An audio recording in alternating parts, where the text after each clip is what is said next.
it became a very passionate love affair at the beginning, and we quickly turned our garden studio into a space for me to try and fail privately. I'm Robin Johnson, this is Yours for the Making, and I'm joined by Lulu Jacobs, the potter. Props to potters. It's so special. It's inherent risk with it. And there is a story, a really deep story of tears and so many moments of devastation and also wins. Whilst I have to do glaze chemistry and I have to do scientific approaches to what I'm going to see out of the kiln, it still surprises me. And that is fascinating in a way. This show tells the story of the makers, the people that create things, whether it's in wood or metal, whether they're artists or musicians or chefs. It doesn't matter. I'm going to tell their story. I would say to my 18-year-old self, you are going to be frightened for most of your 20s of doing most things because it will be for the first time. Do them, and do them hard. I'm Robin Johnson, this is Yours for the Making, and I'm joined by Lulu Jacobs, the potter. Thanks for coming in. You were just telling me, and I had to stop you because it's just gold what you were saying. You were just telling me, I think, the origin story of Lulu the potter. Well, yeah, it's part of the origin. I was telling you that I used to work in branding and marketing, and I ended up doing a freelance gig for an amazing gallery in Hampstead Heath called Modern Mabel, and they source and it's like a gallery, but it's very small and beautiful. And Karen, who handpicks the pieces, I was working there and I'd already started making pottery, but being amongst these masterful, beautiful pieces every day and realizing this is what it was, just so stunning and gorgeous to me and so inspiring that I think that was a big part of what led me to realize that I didn't want to be doing what I was doing in a daily way, making money doing marketing and branding. I wanted to be in that world, loving the pieces intimately, making them, and I think that was a big part of it. But I mean, if I'm honest, and my husband will make me say this, the reason I got into pottery really was because he bought me a course. He said, you've wanted to do something like this, and he bought me a course, and then I did that course. Where was that course? It was Turning Earth in, they've got a few studios all over London. They're amazing. If you're ever considering trying out the wheel or any kind of pottery, I strongly recommend Turning Earth. And it was just an 8-week course, 3 hours a week. And I was, totally hooked. And if I hadn't done that course, I don't know whether it would have been pottery or wood turning or something else. I always had that feeling that I wanted to, that's what I liked making. But I wanted to make something. It used to be cookery, used to be all sorts of things. But yeah, I landed on pottery. How long ago was that? So he got me that course, I think it was in 2022. So it really wasn't that long ago. That's how deep the obsession ran. I quickly couldn't really do anything else with my spare time. Then I had a baby, that slowed things down. But it became a very passionate love affair at the beginning, and we quickly turned our garden studio into a space for me to try and fail privately. I found it really hard at the beginning.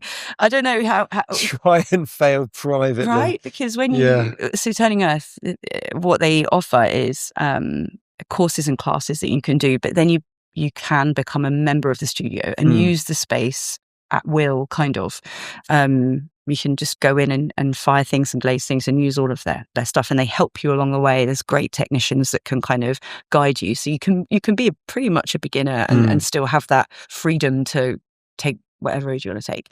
But I would get crippled by shame when I was a beginner. I'd really struggle to be in front of other people trying and failing, knowing that there were some amazing other potters watching, and there was some people creating some amazing pieces that I was nowhere near able to make. And I thought, if I want to do this, I have to be able to be braver and do things over and over again and really hone and hone and hone. And the only way I can do that is privately, because I'm too embarrassed otherwise. So yeah, I bought a little wheel and sat painstakingly trying to figure it out. Yeah, privately. And since then, I mean, were you documenting the whole process kind of from the beginning on it? What was the first point where you were like, right, I'm going to start posting on Instagram. I'm going to make this a thing. I resisted it for as long as I could. Having worked in brand and marketing, hilariously, I had zero presence on social media. It was the opposite of what I wanted to do with my time and my life, and still is in a way. Do you know, so many creative people say the same. Yeah, it's counterintuitive to what you want to do, because it takes away the true meaning of things, because you try and condense that into a post, and it feels transactional when what you're making isn't transactional always. It feels cheap. It feels cheapening. It feels like you're following the guidance of the algorithm or whatever else it is, and so you have to do things in a way that you wouldn't choose. And I have found it. I have found my way with it through authenticity, and that I think that also sounds like quite a well-trodden BS phrase of things, like just be authentic and it'll be fine. Your authentic self. Yeah, just be, and I think it doesn't really mean anything. The way I mean it, I guess, is that when I started posting, I was like, look what I can do. And it was cringy and awful, and you have to do that. Everything is cringy to begin with. But then when I started posting, like, I struggled with this. Like, I'm not perfect at this. I learned this. I started to realize that's where I found comfort in being honest and being the different kind of voice in pottery, where there's a lot of amazing creators in the pottery space doing awesome, honest stuff. But I was just really comfortable being like, this took me ages to figure it out. Maybe I'll save you some time. And knowing that building a community was what I wanted to use social for. It's not a sales funnel to me. It isn't like it's worked like that for me in some instances, but typically it's like, how can I get other people to see the story and the value and the importance of pottery and start talking about it? And black clay is something I've been working on. I haven't been able to post anything about it because it's such a beast to work with. It throws up a million problems. I don't even know if a million is accurate. It's more. And I've been working on it for so long and have had nothing to show for it. Nothing was coming out of the kiln the way I wanted it to. And I thought, I've been wasting loads of time. I need to post something on social media. Maybe someone else out there is having a black clay journey. So I posted about that. And the unbelievable amount of people who were saying, yes, me too, or have you tried this? And you suddenly realize the high value in social media for bringing people into your world and you getting something out of that interaction too. And so genuinely since then, like, some of the advice they gave me has massively improved my life but working with this clay body, because it has if this is of interest to you, it has a high iron count like in it. So it means that when it fires in combination with certain glazes, most glazes actually, it feels like it fails, it cracks, it bubbles, it doesn't look anything like you expect it to, and it's weepingly sad when you open a kiln that hasn't fired the way you want it to. So it, having that community support to say, have you tried this? And you're like, oh no, I haven't actually, and I will. And oh, now I didn't cry when I opened this kiln. I love Instagram. So it has its, for me, I'm using it the way that it adds value to me and to the people who, might follow me. Did you do chemistry A level? No, I did not do it. Bet you wish you did now. I wish I did. There's a lot of things I wish I did at A level. I did not do. Really did do archaeology though. Oh, okay. I know. I didn't even know you got that as an A level. That's super fantastic. Niche. Where did you go to college? Lyme Regis? That's very good. That's very good. No, I didn't. I actually went to Junior Christ Hospital in Horsham. Oh, yeah, I do, yeah. It's actually, what a fantastic education establishment it is. It was amazing. And the funniest... Great uniform, sorry. Great uniform. Don't Google it. Yeah, great uniform. Yellow socks, the bands, So it was wild. I wasn't artistic. at all when I was there. And I had a really weird interaction with my art teacher. She was on the tube and I was coming back. Oddly, I'd just been to Japan House. It was Mother's Day.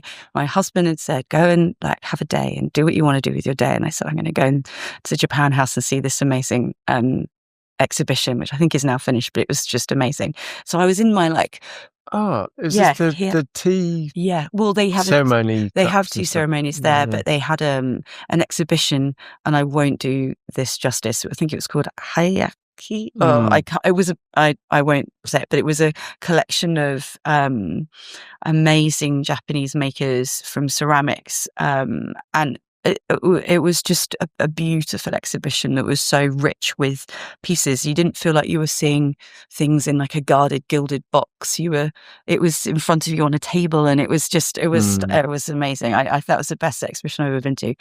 Anyway, so I'm on the back end of that, and I'm feeling in my feels, and I'm like, God, I can't believe I like get to work with pottery, and I'm so inspired. And then on the platform of Walthamstow Central is my old art teacher. I'm like, God, this is wild. And I go up to her and I'm like, oh, Miss, I don't know if you Miss, obviously. She doesn't have another name. Yeah. Do you know her name? I do. Yeah, Miss, I'm sorry, did you work at Crafts Hospital in like 1998? She was like, yeah. I said, oh, you taught me. She's like, I'm so sorry, I have no idea who you are. And I had this sudden realization that I am so not what I was expected to be. And I don't think I would have ever ended up being in this world and being as arty. Oh, I know, maybe I was always going to be. I don't know. But it felt like a really odd moment to suddenly be confronted with were you arty? And then being like, oh, I wasn't then, but I probably always was. I don't know. So that was an interesting moment, I think, for me. I grew up with my dad's potter, ceramicist, so I was kind of grown up around it. He was also a tradesman, but weekends and evenings we had a studio and we had a basement, which was kind of part workshop, part kind of kiln, and he had like a roller to make paper clay and stuff like that. So he's a hand builder. So he's doing all that, but he had a wheel upstairs in the studio upstairs. The studio was great. It's like a plastic roof, but it had a grapevine that grew up and all the way across the roof. So you'd have like all these bunches of grapes hanging down at the end of summer, and so it was really cool. That's like quite a cool. magic place. And where the kitchen was, it was like the yard.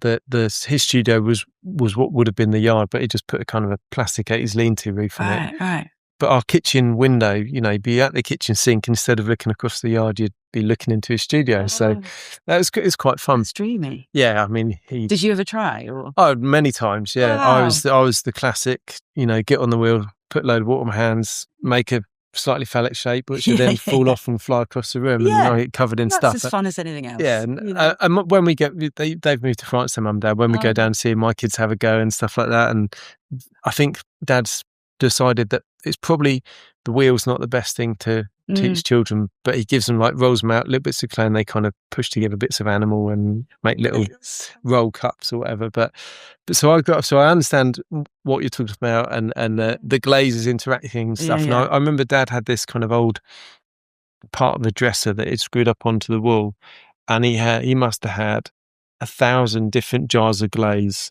And he was buying... Was he making his own? Yeah, he was making his own, and he was buying bits from... I can't remember the name of the company, but it was like every other week there'd be a box would sort of turn up, and there'd be like little bits of some kind of blue chemical. But what really interested me about it is, and he had a separate little, not electric wheel, like a kick wheel.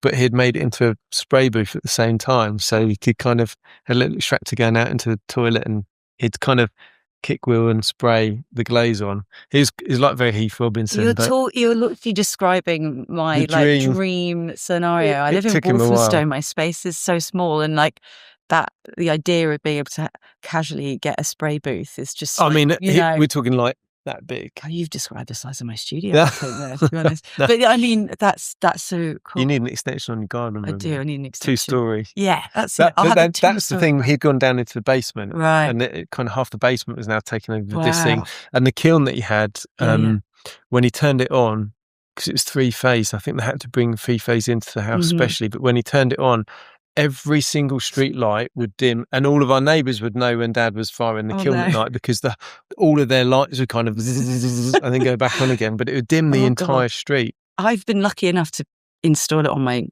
my power line to my house, so I haven't had that yet. But I am about to have to get a commercial kiln, and I haven't put enough thought into it. And if anything, I don't want to hear that.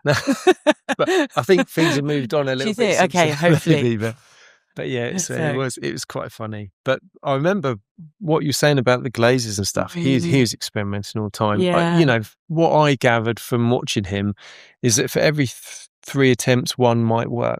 Maybe they're good odds. I mean, yeah, but he'd been doing it 20 years by then. So, and I honestly think it's black. The black. You don't happen to use black clay. I don't know if he used black clay, but black certainly clay is notorious for it. There'd be like little pops or little things would crack. Or there'd be a little bubble in the clay, or a bit of grit or something had just cracked. But what I found really interesting is that he might have like something like copper cobalt or something, and he'd apply a glaze that would go on, and it'd be, I don't know, bright green in its kind of powder form, and then when it was fired, it would look completely different. It's not just not the same color, but it might be translucent or gold or something completely different. So that was always something that I was really, really intrigued by, knowing that what you're putting on isn't going to be potentially always what it looks like. No, it's like a dark art, alchemy. Yes, and that's. But I think that's almost the most addictive part. It's because it's heartbreak or utter. It's like it's like following a football team, right? You wouldn't do it if they didn't ever lose. It wouldn't be as fun. And I think the surprise, what you're describing is the idea that you really have no idea, unless you've done the exact combination before, what will come out of the kiln. And it means that when you try something, you are putting some eggs in a basket and you're really hoping. And the colour, as you describe, glazes do not look like anywhere near the colour that they will come out. And certainly how they will respond with the clay body, if it's got flecks, if it's coloured, red iron clay and all these different things that can kind of affect it. What that does mean though is you can't have expectations. So when something comes out and it's completely different but amazing, that feeling is unmatched, I think. I don't think there's many other disciplines. You will be probably speaking this because you've spoken to so many multidisciplinary people, but like I can't think of another process where it's so unknown until the very last minute. And that thrill, I can't think of one. Maybe like jewellery making, you melt it down and then you add it. But you're making it into that shape and you know what colour it's exactly. going to be. What else is there that like could that last minute? I can't think of one. It probably is only that, maybe enamelling, but even enamelling, you're putting the same colour in and they just heat it up. Well, say that, I'm cheapening the process, but heat it up. Yeah, but it's the right colour. You're putting in the bits of white and then it turns white. Yeah. There's no kind of ambiguity of what's that going to look like when it comes out of the kiln.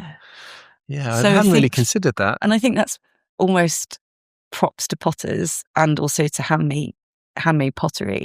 It's so special. It is so, it's inherent risk with it.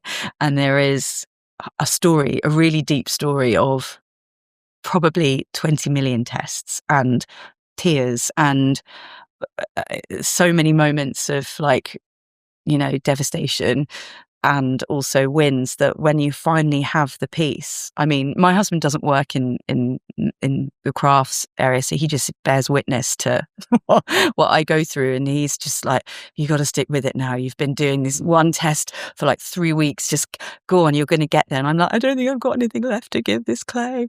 And then finally, and it happened this week, I pulled something out of the kiln and I was like, that's it. That's what I've been trying to do for a long time, a really long time.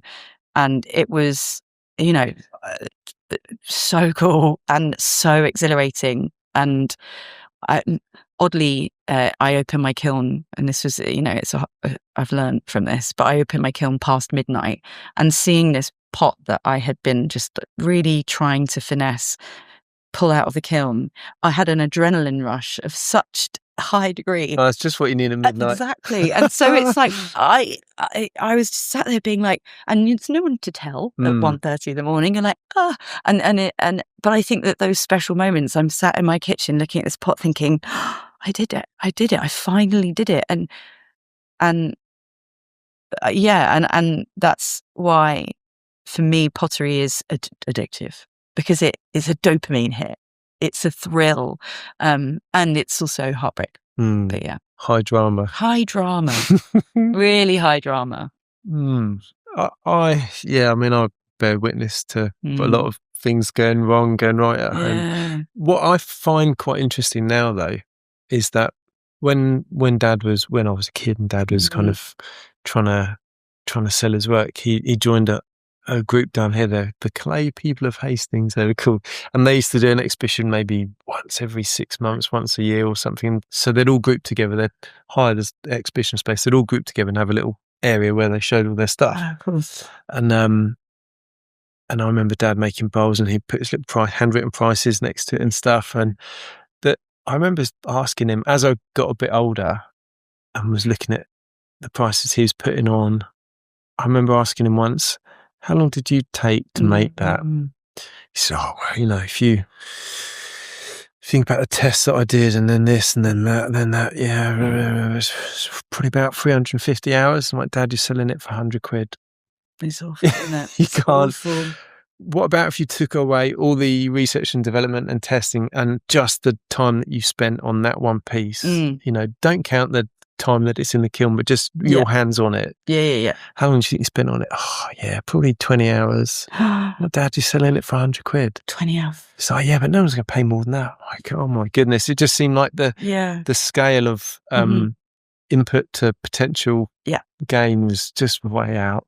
That's a forever issue, I think, with handmade pottery of a high standard. I think production pottery is an amazing skill, and that's where potters who can recreate exactly and accurately and well a shape over and over again, so that they can make something in a matter of minutes.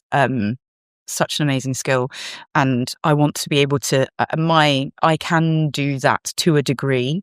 I make big orders for restaurants and things like that, but I don't want that to be how I work with clay, and I don't think that unless you're doing big bulk orders of repetitive throwing and selling them at full price, that's when you can make good money. If you are spending a lot of time, if you remove research and development, if you love a piece and you want it to be perfect, like I do, I am annoyingly unhappy with a lot of things that come out of my kiln and don't see the light of day. I think what I'm saying here is that you really can't make a huge amount of money until you find the thing. If that's your aim, you can. And I mix up in my kind of income streams. I mix it up and where I need to. So I do teaching. I do wholesale for shops and stockists and restaurants, but I'm also developing my own range. And so I try and markets. I mean, I find they're not my cup of tea. I don't enjoy them so much. But around Christmas time, I think it will be quite jolly. But it figuring out those income streams and working out where you're happiest and what's sustainable. Because I think so many times I'll be like, I know, I'll stick with the restaurants because actually that's a really safe way to build a network of restaurants, and knowing that I can do it and I've got happy customers, I've got that client base, and or at least I've got examples of a client base. But then I'm like, but I really miss making my stuff that I want. I miss development. And so trying to find that space in between means that how you price your work, how you figure out how to present it to the world, the amount of effort has to go into that. It's a really, really financially tricky business to find your way in. And a lot of people are. I'm still finding my way. And I hope that I will. But I know that it's going to take it's going to take time and some hard decisions to do that, I think. How did you win your first restaurant job? Did someone contact you? They approached me, yeah. Oh, that's really good. I was really lucky. It was this, and and it happens to be just the most gorgeous cafe restaurant. Well, it's going to be a restaurant, but it's called Faha in East London, in Leighton, and they were just opening up. And I went to go and visit before they'd even opened the doors, months before, and they'd been sourcing in the tiles on the floor. They'd gone to Morocco for these raw naked Zalige tiles. All of the chairs in there are just, I think, are the most beautiful chairs I've ever seen, by a maker local to them. And they were really seeking out, artisan makers and approached me. And I'm still working with them now. I'm doing a whole new range with them at the moment. And their decisions that they're making are so considered and so thoughtful. I felt incredibly lucky to have been selected by their keen eye. But at the same time, it's a dream project because they are into handmade. They're into that. They're not looking for these aren't all exactly the same kind of thing, which is, not how I want to work, I don't think. So yeah, they just found me, and it was through Instagram. They literally just saw a picture of a cup, and they originally asked me for, I think I'd only been posting for a couple of weeks. This was, before I did fully figured out anything. And they said, okay, we love your cups. Could you do 150 cups and 150 plates? And I said, oh no, absolutely can't do that. No. So sorry. And then they said, okay, how about 20? And I went, yeah, no, I can do 20. And it was just before Christmas. I really remember. And had I had my daughter at this point? Oh, I can't remember. But I'd suddenly said, yeah, I had my kid. I had a 1-year-old, and it was Christmas. And I was like, we're going to have a lovely Christmas. We were going to my husband's family. And I was like, we're going to have to leave on Christmas Eve and come back on Boxing Day. So I've got to make a load of stuff for this new restaurant. And at the time I was like, is this a really bad idea? Am I ready for this? But it turned out to be the best thing ever, because other work has come from it, because they are just such a beautiful establishment. A lot of people have wanted to buy what they serve on, and then other restaurants want stuff like Faha. So yeah, I got really lucky. No, it's really good. Yeah. That's really good. It's such an overlooked thing, how you actually get your stuff to market. Because I was saying about my dad doing his little shared exhibitions, which he still does in France and stuff. I tried to get him set up on Instagram, but he's not of that sort of generation where you post. So it'll tend to be that he'll take a load of photos, and then we'll go down and see him once a year, and he'll say, "Oh, do you think you could post these?" And we try and schedule for you to go out, but then he's just posting a few photos every day. It's kind of, he's not an early adopter, should we say? But he was a very early adopter of pottery, though. Oh yeah, before the throwdown, even so. Oh yeah, way before the throwdown. Yeah. What do you think that has had like a net positive, having a show like that on telly, in terms of like its effect on pottery? Of course, I think there's going to be a lot of people out there maybe who would say, oh, it cheapens it or makes it too accessible, or I disagree. Get your hands on some clay, you'll feel better, is my philosophy in life. And if other people start to get interested in what goes into making pottery and see the cracks, the many cracks, and all of the things that is required, it can only be good. And I think what's to be said for the amazing people that go on Throwdown is they have to be able to do so many different types of pottery, that I think it's a really awesome show for demonstrating the breadth of what ceramics is, and the wide-ranging skill sets that you need, and the chemistry and the physics and all of the things that you have to understand about getting two clay bodies to go together and all of that stuff. So I think philosophically absolutely brilliant. And yeah, totally. Has someone else said something different? Have you heard a different viewpoint, or have a different viewpoint? I never watched. I don't really watch a lot of telly. No, I wasn't sure if you were wondering. No, but I saw some sort of, I can't think who it was. Maybe Florian Gadsby. Yeah. had some sort of opinion on something really? about it, and I just wondered, like, I mean, there's been a few TV shows of kind of wood. I mean, I've been on a few TV shows with wood stuff, but there was a TV show called Britain's Best Woodworker, and that was a Channel 4 thing. It's really similar to that. I think I saw that. Were you in that? No, I wasn't in that. No. Sorry.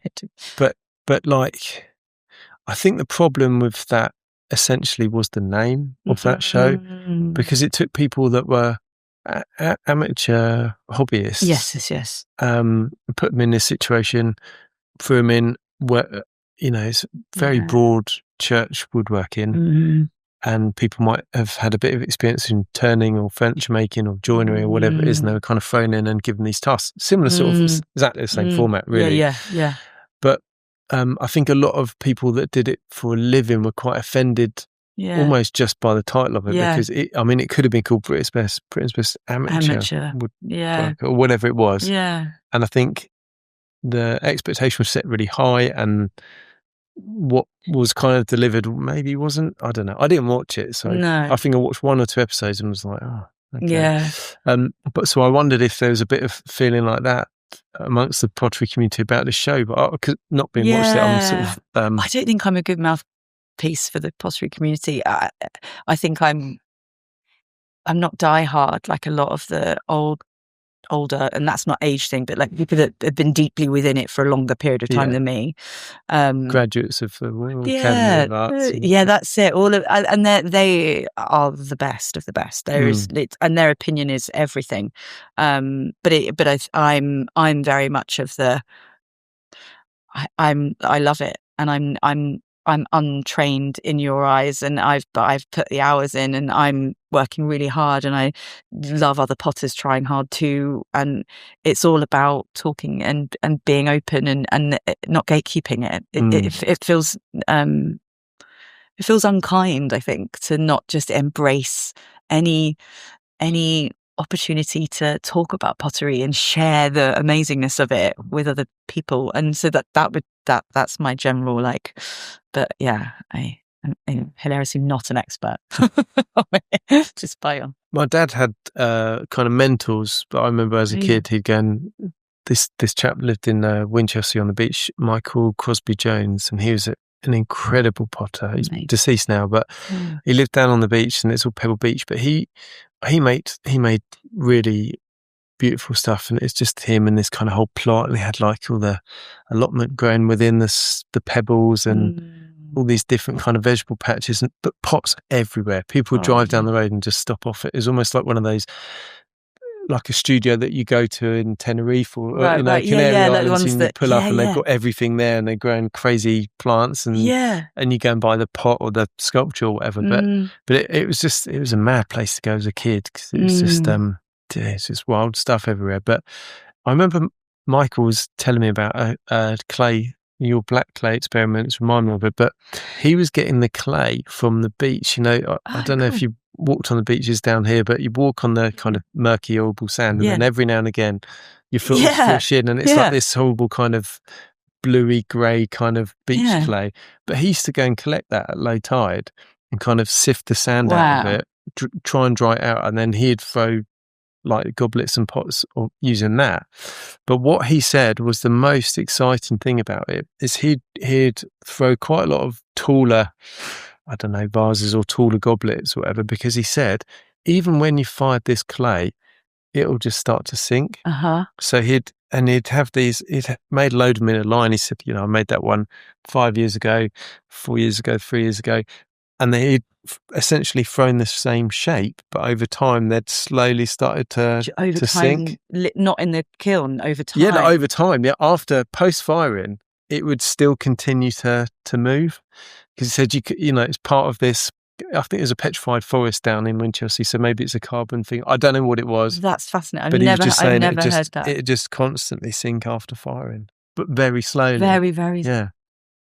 And that blew me away, because it just didn't seem like physically possible. Yeah. But he'd been experimenting for such a long time. And he's like, look, they're all the same shape, but you can see how they've started to sink and widen and soften and stuff. That's fascinating. I've never heard of anyone Get yourself a bucket. Off I go, Straight little down Hampton there. Beach, here I come. I know that there is a big, amazing world of wild clay out there. I have a 3-year-old. I do not. And yeah, my buckets are all full of glaze, so I won't probably do that in my life. But I've never heard of it being sand based. I always thought it was like from riverbeds and places where it's not like sand. So that's so fascinated, but because it's got high silica, behaves like glass, that melting thing. I wonder if that's part of it. I mean, that is fascinating, and I think that speaks a little bit to like the beauty of clay in other ways. And like everyone says that clay has memory. I don't know if you've heard this, but like, you know, when you're drying something,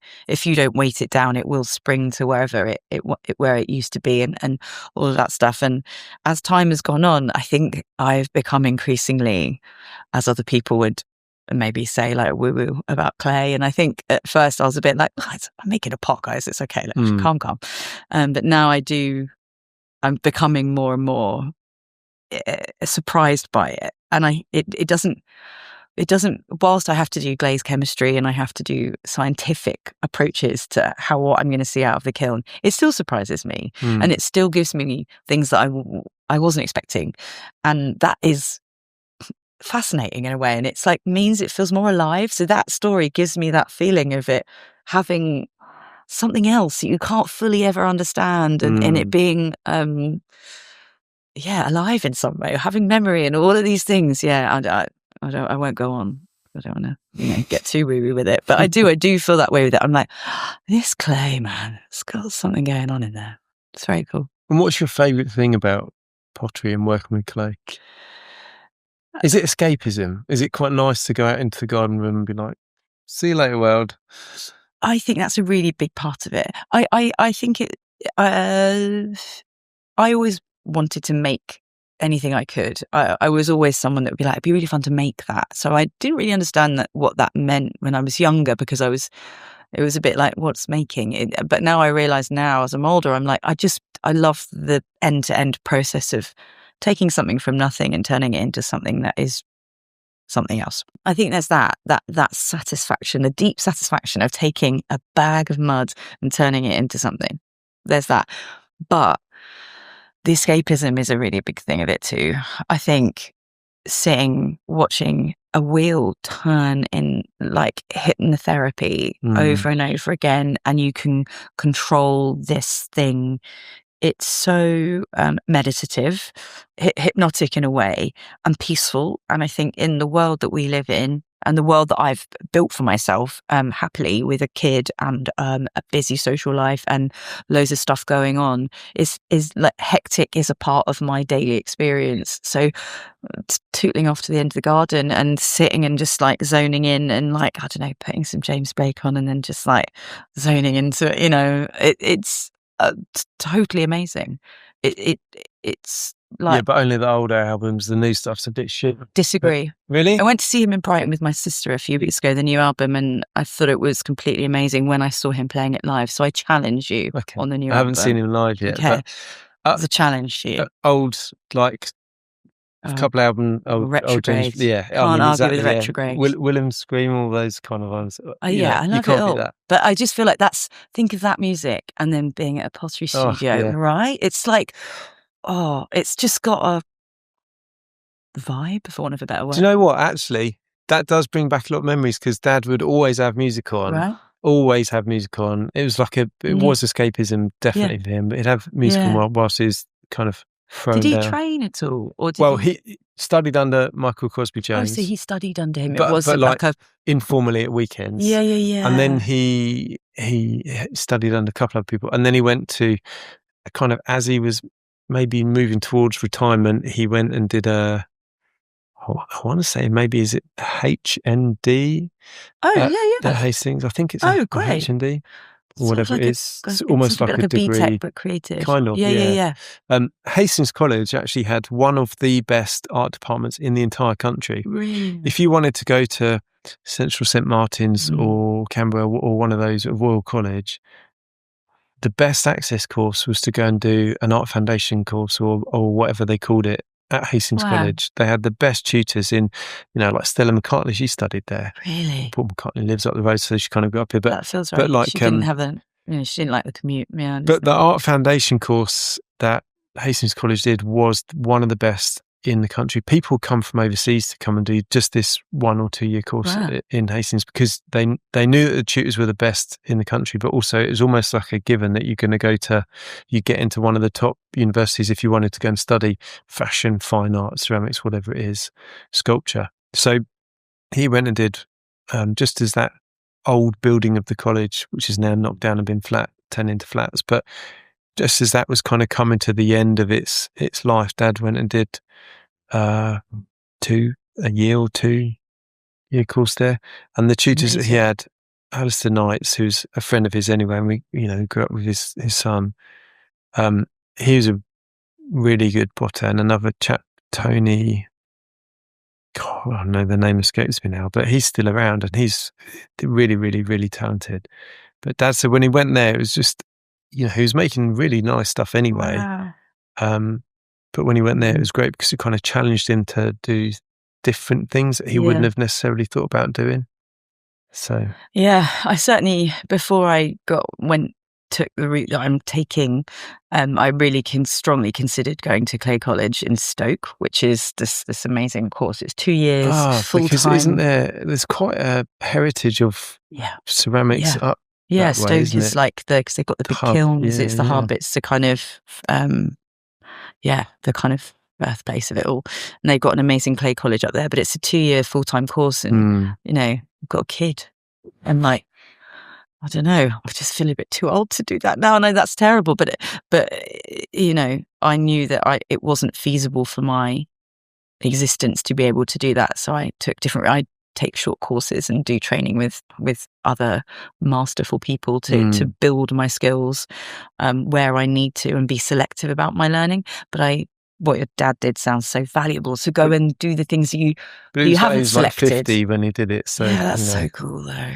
But what I always quite admired about what he was doing and the process that he was sort of following, he started on a wheel, and then he started doing slip casting in plaster of Paris molds and stuff like that, and then he was moving to kind of rolling out paper clay and making these really kind of very delicate but quite intricate curved forms with lights in and stuff like that, and then shining the light through. And it was just always, this whole journey was like him just experimenting with texture and light and colour and all that sort of stuff. And stuff he makes now is completely different. It's really, really nice illuminated things, as well as kind of really very narrow but quite long vases with like birds' heads on it, all this kind of wild stuff. Wow. But he'd almost like learn a process, experiment with it, and go, yeah, that's great. Oh, there's another process. Oh, I'm going to learn that. And it was just like a constant journey. Yeah. And actually, I find that I'm pretty much exactly the same, because I'll learn a process and I'll get a machine that makes me do that, allows me to do that process. And then I'll see a different machine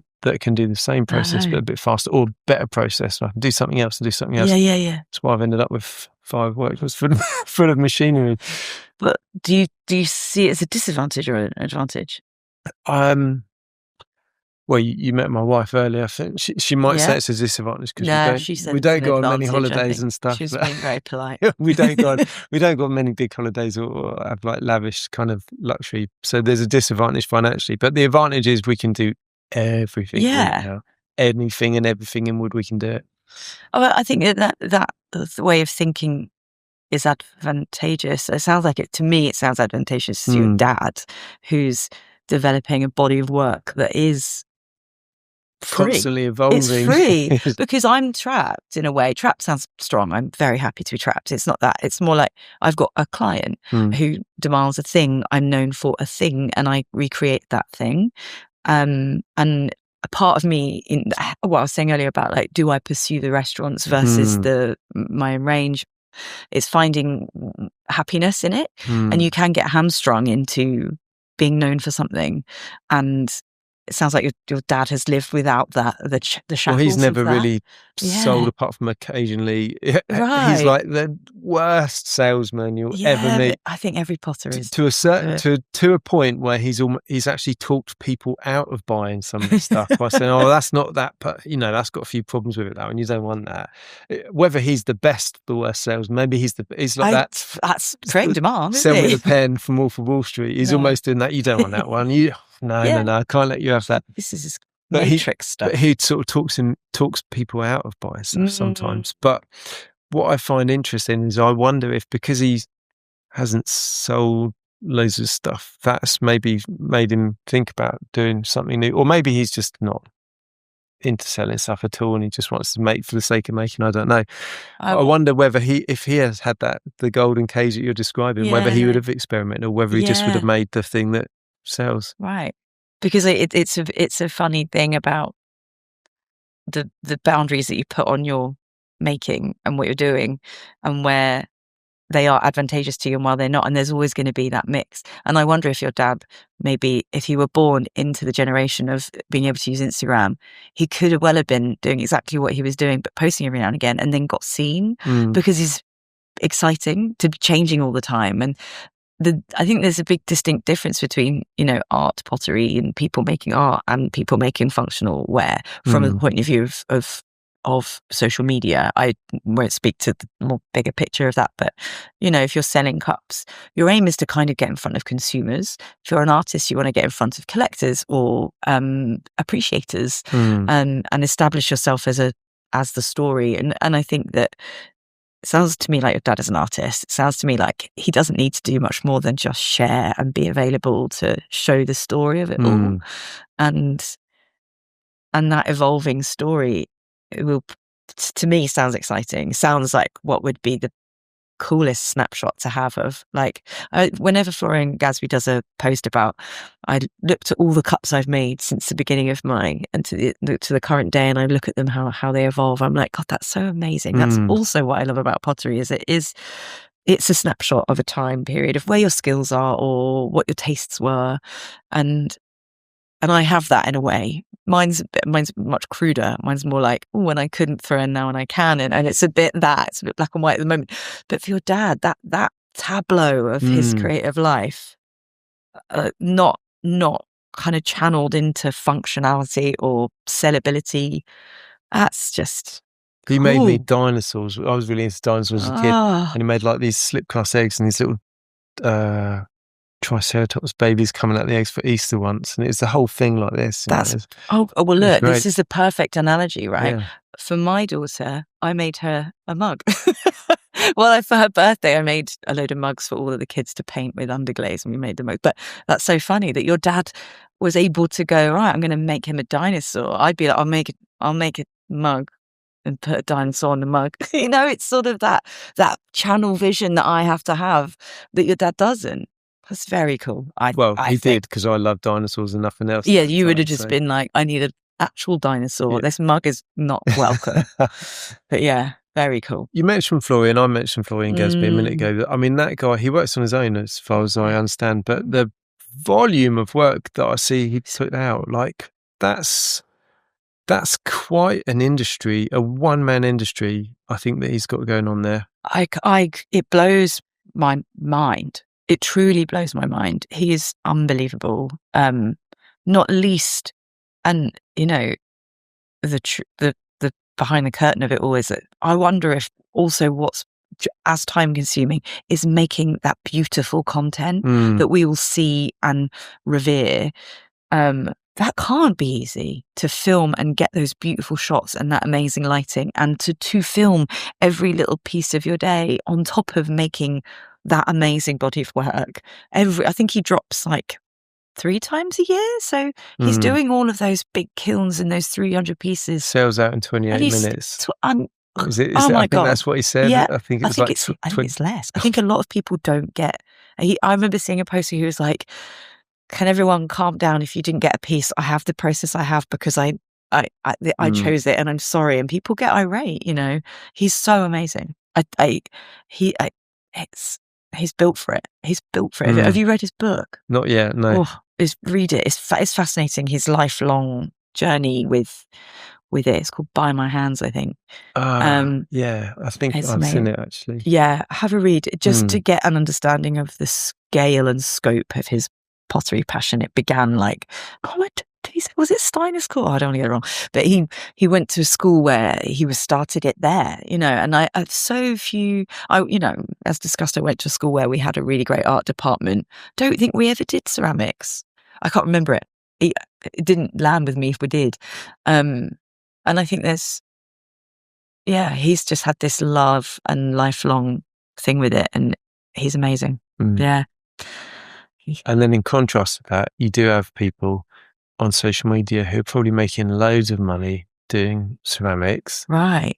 But not for necessarily the ceramics that they're making. What's your view on... So I guess what I mean by that is the women that sit on I know what you mean. You mean content creators. Content creators, you mean content creators, sorry. That sit on the potter's wheel with maybe a loose, bikini very on. Kind of white top or whatever. Got it. And make something. Yeah. Provocative. Provocative, yeah. That's a great way of putting it, actually, yeah. Yeah. Who are probably making more, without a doubt, making more money off the videos they're making than if they're even selling any pottery. I don't know. My view, hey, if it gets young men watching pottery, cool. Like, go have at it. I don't think I come at this feeling any way about anyone else's work. And if you're able to throw a pot and you decide that your life requires you to do that, cool. Like, it might be that you need the money. It might be that you really enjoy that. Maybe you paid for your boobs and you want to show them. Like, it's sort of whatever reason. I don't think it's bad. Okay. It doesn't. I don't think it has an adverse effect on anyone else to be angry at other people's way of doing things. I don't. Maybe I haven't thought deeply enough about it.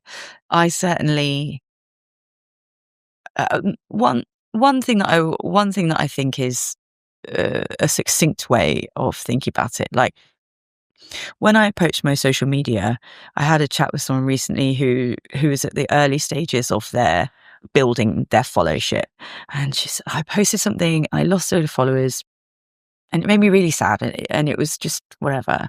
I said, look, I think the one thing you've got to remember when you're approaching social media is that if you show up each time knowing and believing exactly what you say, it being a true representation of what you think, believe, it is truly you, it is exactly what you are not faking anything, then if you lose followers, it's because they don't get you and they're not on your ride. So it's kind of cool because you're going to end up with people that truly want to be around someone who is less coiffed and more relaxed, or whatever it is that you're selling. If you're truly that, then that's okay. So I find that if there is a girl in her hot pants doing it, she's not going for my audience. That doesn't affect me in any way. I'm not attracting people to my pottery, and the people that she's attracting, I doubt my algorithm tells me that it's women in there who are over 35. I don't think they're the women watching the videos of the girls in the hot pants. So I feel like it's okay. I don't know. Do you have a different view? I've not been asked that before, so you've heard my off the cuff answer.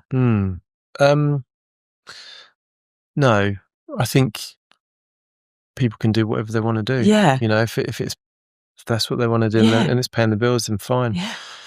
I guess there's the thing that it's like, if you were highbrow about it, a bit like the woodworker thing that we were talking about on the telly, if you're highbrow, you'd be like, oh, this is cheapening pottery. But it's not really, is it? Is it? No. I think it is if they're, but because I think the reason that your valid point about the word best woodworker, that is problematic. Britain's best. Yeah. It's really problematic because it's not true, actually, and it's offensive to people that would be potentially in the running for that made up title in a way. But there's no title for best content creator of pottery with big boobies. That doesn't exist. Can I say boobies on a podcast? You can say whatever you want. But it's not. And I think it's a waste of energy to... There's a lot of things care. that you can feel bad about in the world, and I think that's probably not top one of of my them. list. Not one of them. And again, like, I bet that guy now knows a bit more about pottery than he did this morning when he woke up. You know, maybe a little. If he probably wasn't washing the clay, was he? No, probably not. But you get the... But if someone's never seen a pot being thrown before, that's, that could be educating in a sense. Maybe. Are we both sat here trying to find ways of justifying pottery and boobies? I think that's what we're doing. But I think you're right. I think that there's no harm. We're not in the same lane in that. We're not trying to do the same thing. If they also want to try and sell cups and pieces and be then maybe I would be jealous of them in a way, maybe, but I couldn't say that they're bad in any way. You can be, when someone finds their way of doing things and it's more effective than yours, they're different to you, but it's getting the result you want. You can be jealous and frustrated that you're not achieving the same thing that they are, especially if you feel like they're not as accomplished. But but comparison is the thief of joy. Exactly. Isn't it? And so if you live in that space, that's kind of a choice you're making that's not serving you. And I don't have that feeling. And I feel like that's a big part of maybe how I show up online. Like, I don't gatekeep. Ask me. I will tell you I will show you how I messed up. I will, if I can help. Like, I get quite a few messages of people being like, I'm at the early stages. I'm considering this. I don't know which route to take, and I'll answer them. I'll say, well, I'll try, and I know I feel like a bit of an imposter, but I will try and give them. That feeling's never going to go. I know. Never ever. And I can tell you that with someone with only a little bit more experience, that I still feel like an imposter most days. When you say a little bit more experience, as we walked here, you showed me your 5 warehouses. Nice exactly. Try. Nice try. Yeah. No, but I'm a few more years into doing my own thing than you are. But I tell you, that feeling of imposter syndrome never goes. No. Cool. No. But you kind of live with it. But I think it actually makes you work harder, because you feel, for me, I work harder because I feel like I've got more to prove to not be exposed as an imposter. That's it. The stakes get higher when when you start making a podcast and you're talking to people. I think there's a fear in this, actually, for me, talking to you about it. I think so. You have that feeling that you're like, you're asking me my opinion on things, and as I said to you, like, I haven't thought about this before, and it's almost like cosplaying as someone with a voice, because also the existence of a potter who works at the end of her garden in a little studio is typically solitary and internal. So whilst it's the ice cream van. That is literally an ice cream van. I don't know if we do need to stop. It's Friday, yeah.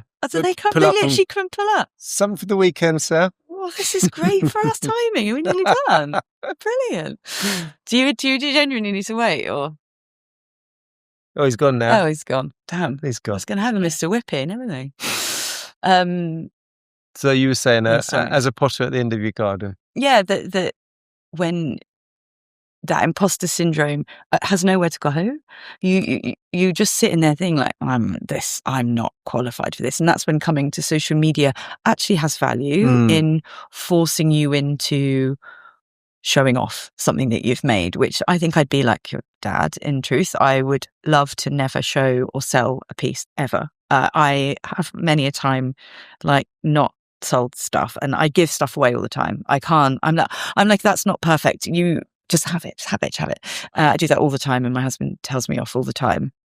And I think that's a part of the not perfectionist in normal life actually at all, but like that feeling of wanting it to be great. And so being at the end of your garden, having all these thoughts and feelings, and then coming in here and being asked about it, you're just like, wait, what am I? I didn't know I was this. I feel challenged to put words on things that have just been knocking around in my mind for a while. Does that make sense? Like, you just don't know what you mean exactly, but you have you have an opinion, and you don't know that opinion is you're right. Yeah, but what's right and what's wrong? Exactly. Just be nice to people, accept other people, and just do you. Which brings me on to my question that I ask everybody is, what piece of advice would you give to your 18-year-old self? Good God, my goodness. My 18-year-old self. I think my 18-year-old self, the advice I'd give is about bravery. It would be, it's an old adage, but like the idea that if you don't take a risk, nothing good will come of anything. I really, really, it took me to my mid-30s to learn that and really believe it. So I would say to my 18-year-old self, you are going to be frightened for most of your 20s of doing most things because it will be for the first time. Do them, and do them hard. Do them more. And if something scares you, do that. Don't do the thing that's safe. And I think I would have found pottery sooner if I had given my 18-year-old self that advice, because I think I'd always been wending my way somewhere and had no direct route because of fear and because of a lack of confidence. I think I felt, everyone's circumstances lead them to where they are, and there's no regret or anything, but it's like, I feel like there was time wasted by being fearful and embarrassed and all of those things. So yeah, bravery and taking risks, 100%. Excellent. Lulu, where can people find your work? Can find my work, and my website is lulu-pottery.co.uk, and I'm on Instagram, Lulu__pottery. The big gap. A big gap. Yeah, there's not a single. Yeah, someone out there is already Lulu_pottery. So really? I had to Yeah, I know that there is actually there's a Lula, and she's really good. And every now and again, actually it happened once, messaged me being like, "Oh, I'd love," and I was like, "I think you mean Lula," but yes, no, I am Lulu __. Wonderful. Well, thanks so much for coming on. It's been really great to chat about ceramics. Actually, something that I've admired from afar from a young age. But it's what's been really interesting about speaking to you is, you're very humble about how you've grown, and you're running essentially your mum running a business, the whole business, and promoting it and making all the product and selling it all. So to have even time to come down here, thank you very much. But it's been really nice to hear just the story of how you got into it and the kind of the route that you've taken and your honesty. It's been really refreshing. Oh, good. So thank you very much. Thanks. And thanks for having me. No, very welcome. And maybe our paths will cross again. I hope so. Cheers. Thanks.